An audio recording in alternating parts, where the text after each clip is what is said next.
Suegro! So I want to talk to you today about something that always gives me happiness, something I use myself in my personal life.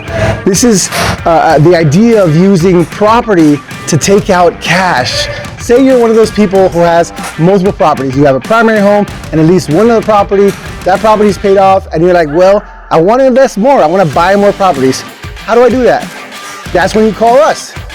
You can easily, we have products where you can cash out with no income, minimal credit, and you can cash out the cash from your extra property that's paid off and then use that cash to then buy other properties using the debt service coverage ratio programs and our loan products. And these programs are wonderful because with just 25% down, you need a little bit of closing costs and you need some reserve. You can do this over and over again using cash that you pulled out of another equity. The great thing about it is you're only really allowed to pull out 75% of the value. So you know you're relatively safe doing this at will because almost all properties will still cash flow. So you're not gonna run into a problem where, well, I'm underwater on the payment.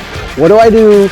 You know that in this case, you can do it over and over again and feel safe that you're still going to be able to return through, whether it be through rentals or Airbnbs or whatever it may be, that you're still going to be able to return that payment and not go underwater on the payments.